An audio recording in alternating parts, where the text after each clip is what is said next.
ஆண்டவருடைய பரிசுத்த நாமம் மகிமைப்படுவதாக. தேவனுடைய வார்த்தைக்கு நேராக நாம் கடந்து செல்வோம்.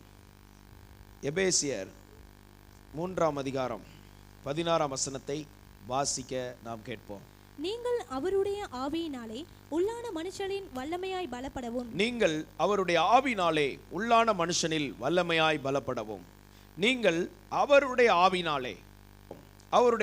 ஆவினாலே உள்ளான மனுஷனில் வல்லமையாய் பலப்படவும் என்ற வார்த்தை இங்கு வருகிறது. தேவனுடைய ஆவியினால் தான் உள்ளான மனுஷனில் நாம் பலப்பட முடியும். ஆவிக்குள்ளானால் நீங்கள் அன்பிலே வேரூன்றினவர்களாய் இருக்க வேண்டும். அன்பிலே நாம் வேரூன்றினவர்களாய் இருக்க வேண்டும். நிலை பெற்றவர்களாகி அந்த வேர் விட்ட இடத்திலே நிலைத்திருக்கிறவர்களாய் இருக்க வேண்டும். சகல பரிசுத்தவான்களோடு கூட இங்கே ஒரு ஐக்கியம் சொல்லப்பட்டிருக்கிறது. கிறிஸ்துவினுடைய அன்பின் அகலம், அன்பின் நீளம், ஆழம், உயரம் இன்னதென்று உணர்ந்து அது எவ்வளவு என்பதை உணர்ந்து கொள்ள நம்முடைய பரிசுத்தவான்களுடைய ஐக்கியம் தேவை. சபையின் ஐக்கியம் தேவை.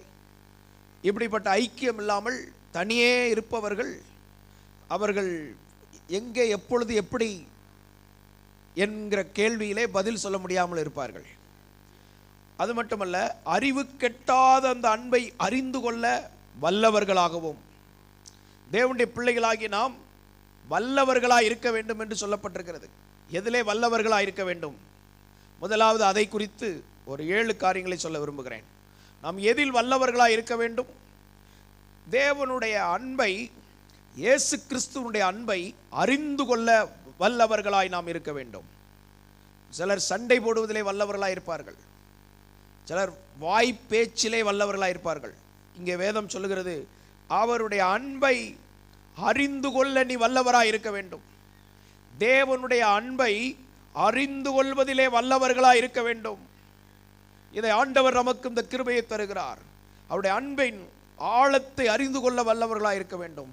அகலத்தை அறிந்து கொள்ள வல்லவராய் இருக்க வேண்டும். நீளத்தை அறிந்து கொள்ள வல்லவர்களாய் இருக்க வேண்டும். உயரத்தை அறிந்து கொள்ள வல்லவராய் இருக்க வேண்டும். ஆண்டவருடைய அன்பின் அகலம், எத்தனை கோடிக்கணக்கான பாவிகள் வந்து, எப்பேற்பட்ட பாவத்தோடு வந்து, இயேசுவே நான் ஒரு பாவி, நான் உம்மை விசுவாசிக்கிறேன், எனக்காக நீர் சிலுவையிலே நீர் சாபமானீர், என் பாவத்தை சுமந்தீர் என்று விசுவாசித்து என் பாவத்தை மன்னியும் என்று மன்னிப்பை கேட்டால் எத்தனை பேர் வந்தாலும் அவர்களை சேர்த்து கொள்வார். அவ்வளவு அன்புள்ளவர் அவர். அவ்வளவு அன்பின் அகலம் உடையவர். அன்பின் அகலம் அவ்வளவு பெரிதானது. என்னை மன்னியும் என்று ஒருவன் உணர்ந்து விட்டால் அவனை மன்னித்து சேர்த்து கொள்வார். அவ்வளவு அகலமுடையவர். எத்தனை பேர் வந்தாலும் சேர்த்து கொள்வார். அது மாத்திரமல்ல, அன்பின் நீளம். இந்த நீளம் எப்படிப்பட்டது? அவரை ஏற்றுக்கொண்டவர்கள் எத்தனை பேர்களாக இருந்தாலும் அவர்களை தேவனுடைய பிள்ளைகளாக்கி நித்தியமாய் தேவன் இருப்பது போல அவனையும் நித்தியமாய் வாழ வைக்கிறவர் அவர். அவருடைய அன்பின் நீளத்தை அது குறிக்கிறது, முடிவில்லாத நீளம். அது மாத்திரமல்ல, அன்பின் ஆழத்தை குறித்து இங்கே சொல்லப்பட்டிருக்கிறது. அந்த அன்பின் ஆழம் எப்படிப்பட்டது? தேவனுக்கு சமமாயிருப்பதை கொள்ளையாடின பொருளாய் எண்ணாமல் அவர் அங்கிருந்து மனிதனாய் வந்து மனிதனிலிருந்து அடிமையின் ரூபம் எடுத்து மரண பரியந்தம் தன்னை தாழ்த்தினார். ஸ்தோத்திரம். அது மட்டுமல்ல, என்னும் பாதாள வரைக்கும் போய் சாத்தானுடைய தலையை நசுக்கி அவனை ஜெயித்து கொண்டு வந்தார். உங்களையும் என்னையும் ரட்சிப்பதற்காக அவர் அவ்வளவு ஆழத்திற்கு அவர் இறங்கினார். ஸ்தோத்திரம். அவ்வளவு தாழ்விடங்களில் இறங்கினார். இதுதான் அவருடைய அன்பின் ஆழம். எனக்காக அவர் அவ்வளவா இறங்கினார். இந்த வார்த்தையை கேட்கிற உனக்காக ஆண்டவர் அவ்வளவு ஆழத்தில் இறங்கினார். இதுதான் இயேசுவின் அன்பின் ஆழம். அது மாத்திரமல்ல, இயேசுவின் அன்பின் உயரம். சாதாரணமான மனிதனை, நரகத்திற்கு போக வேண்டிய மனிதனை ரட்சித்து அவர் தம்மோடு பரலோகத்தில் உயர்த்தி கொள்கிறார். அவருடைய அன்பின் உயரம். அவரோடு கூட உட்கார வைப்பார். அல்லேலூயா.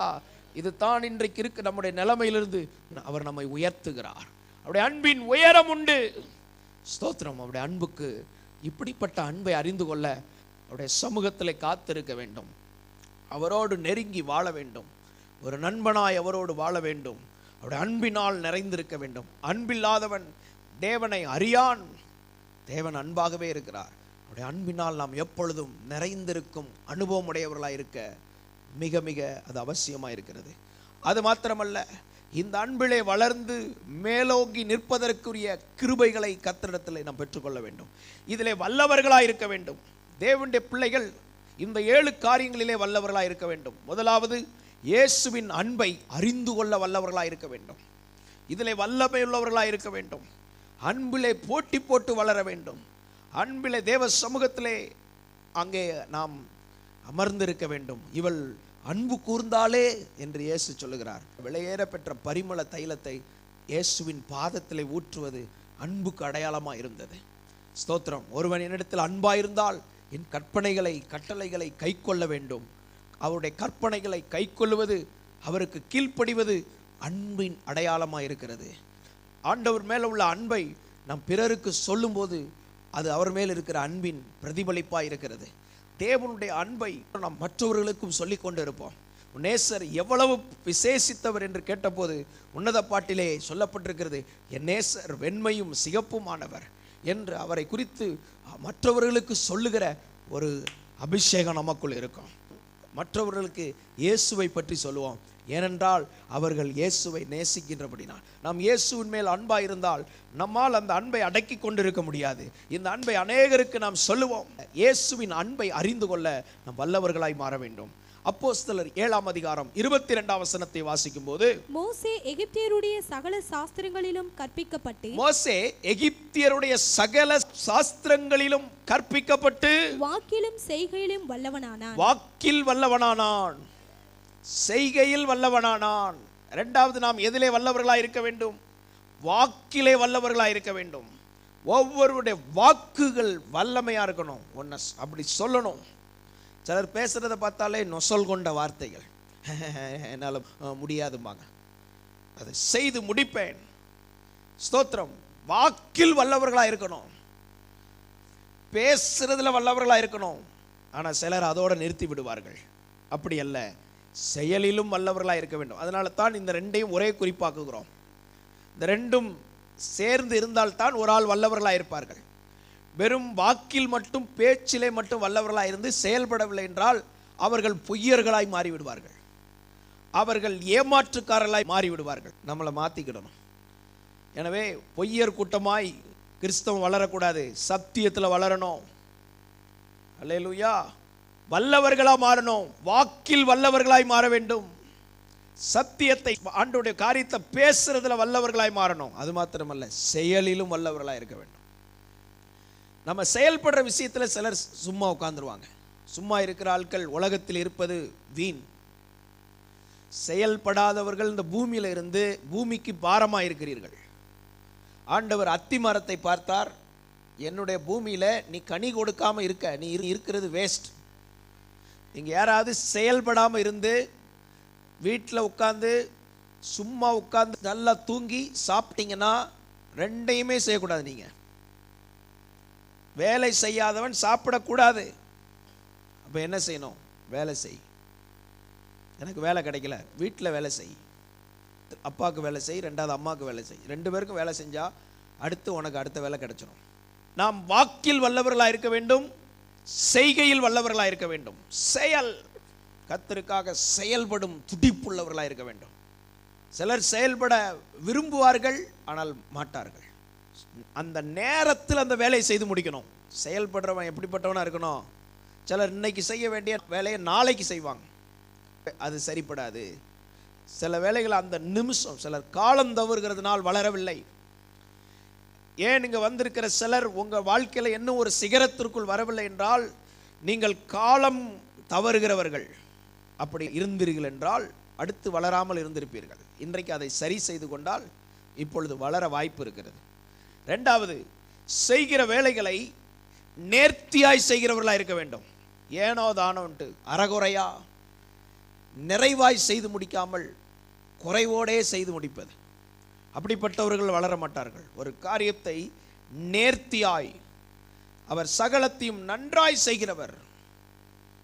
வாழ்க்கையில் நம்ம கிட்ட கொடுத்த பொறுப்பை பூரணமா முழுமையா செய்து முடிக்கணும். நமக்கு தந்த பொறுப்பை செய்திருக்க வேண்டும், செய்ய வேண்டும். எந்த பொறுப்பு தந்தாலும் அவர் வரும் வரை காத்து கொள்ள வேண்டும்.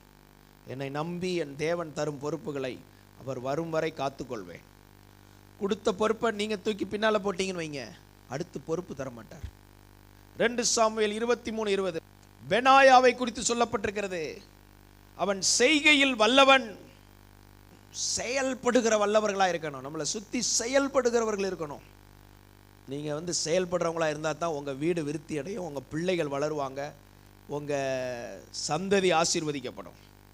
அடுத்தபடியாக அப்போஸ்தலர் 18:24 அப்பொழுது அலெக்சந்திரியா பட்டணத்தில் பிறந்தவனும் சாதுரியவானும் வேதாகமங்களில் வல்லவனுமான வேதாகமங்களில் வல்லவன். அடுத்து எதில் வல்லவர்களாக இருக்கணும்? வேதத்தில் வல்லவர்களாக இருக்கணும். வசனத்தில் வல்லவனாக இருக்கணும். வசனத்தை கேட்டால் எடுத்து டக்குன்னு சொல்லணும். எந்த வசனம் கேட்டாலும் உடனே எடுத்து சொல்லணும். ஸ்தோத்திரம். சோம்பேறி கையால் வேலை செய்கிறவன் தரித்திரனாவான், சுறுசுறுப்புள்ளவனுடைய கையோ. செல்வத்தை மட்டும் படித்து வச்சிருக்கீங்க, மறுபக்கத்தையும் படிக்கணும். நாணயத்தின் ஒரு பக்கத்தில் 3 சிங்கம் வெளியே தெரியும், அதை பார்த்து கண்டுபிடிக்க முடியாது. மறுபக்கத்தையும் பார்த்தா தான் அது எவ்வளோன்னு தெரியும். இதே போல் நாம் ஒவ்வொருவரும் 2 பக்கத்திலும் வேதத்தை புரிச்சு வச்சுக்கணும். வசனத்தில் வல்லவர்களாக இருக்க கர்த்தர் கிருபை தருவாராக. ரோமர் 15:14 வாசிக்கும் போது, என் சகோதரரே, நீங்கள் நற்குணத்தினால் நிறைந்தவர்களும் சகல அறிவினாலும் நிரப்பப்பட்டவர்களும் ஒருவருக்கொருவர் புத்தி சொல்ல வல்லவர்களுமாய். ஒருவருக்கொருவர் புத்தி சொல்ல வல்லவர்களாக இருக்கணும். பிள்ளைகளுக்கு தனிப்பட்ட வாழ்க்கையை குறித்த புத்தி, படிப்பை குறித்த புத்தி, ஆவிக்குரிய காரியங்களை குறித்த புத்தி, சபை சம்பந்தப்பட்ட காரியங்களை குறித்த புத்தி, சபையில் நீ எப்படி நடந்து கொள்ள வேண்டும், ஊழியக்காரங்களோடு எப்படி நடந்து கொள்ள வேண்டும், மூப்பர்களோடு தலைவர்களோடு எப்படி நடந்து கொள்ள வேண்டும், உன்னோடு உள்ள நண்பர்களோடு எப்படி நடந்து கொள்ள வேண்டும், அங்கே மூத்த தாய் தகப்பன்மாரிடத்தில் எப்படி நடந்து கொள்ள வேண்டும், இதெல்லாம் புத்தி சொல்லணும்.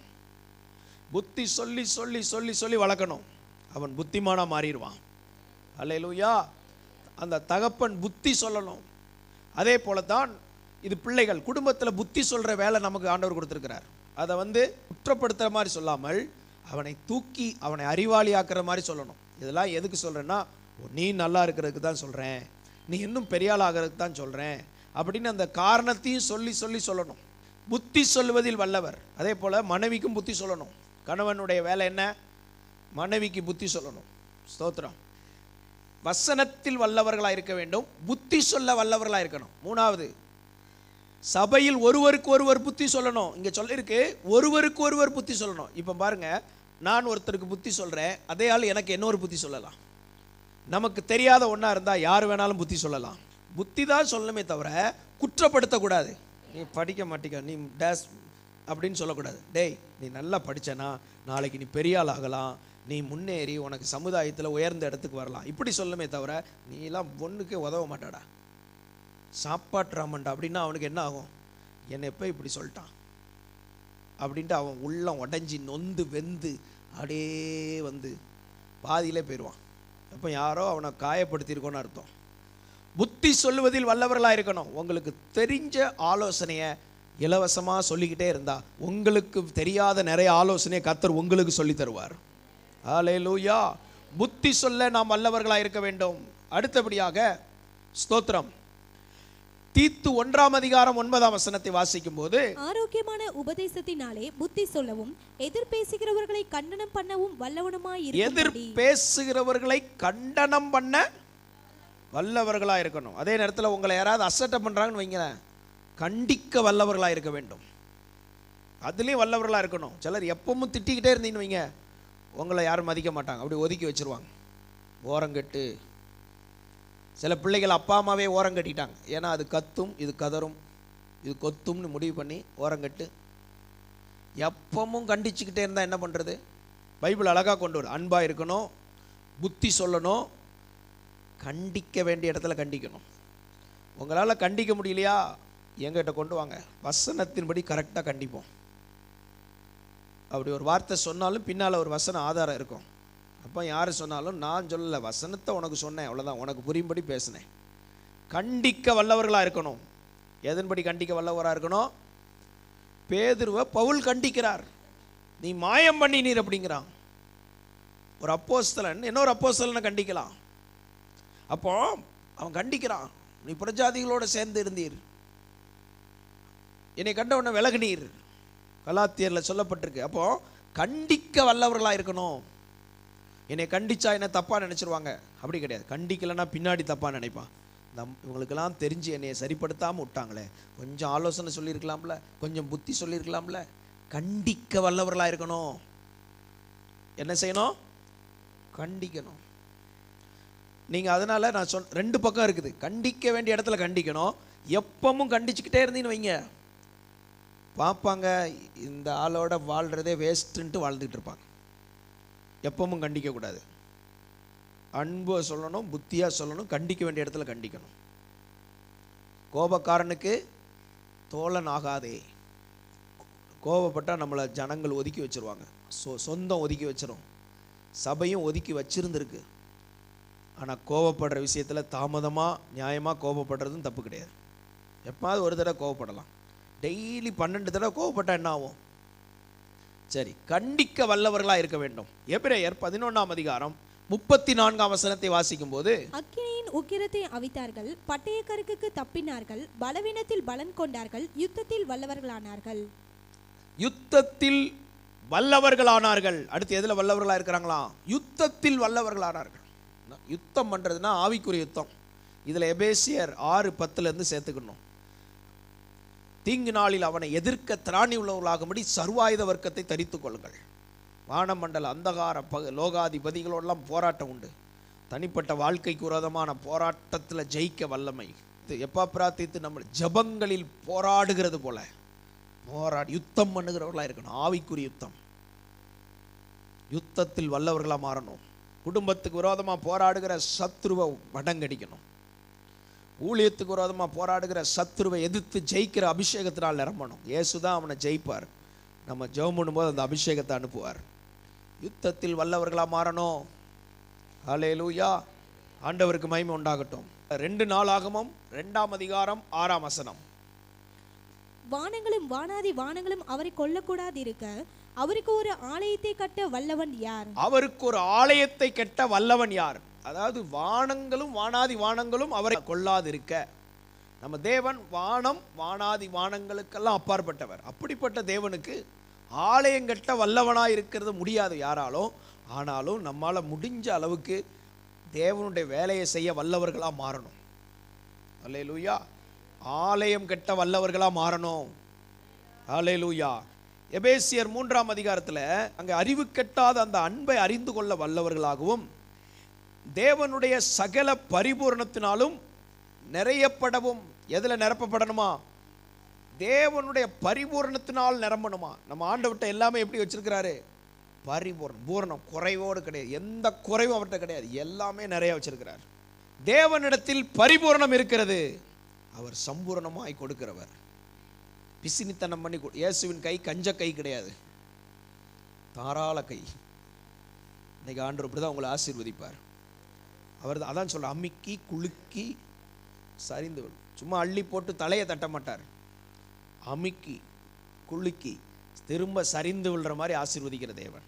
பரிபூர்ணத்தினால் நிறையப்படவும். யாருடைய பரிபூர்ணம்? தேவனுடைய பரிபூர்ணத்தினால், சகல பரிபூர்ணத்தினால் நிறையப்படும். அப்ப சகல பரிபூர்ணம்னா என்ன? ஒரு சில குறிப்பு வேகமா சொல்றேன்.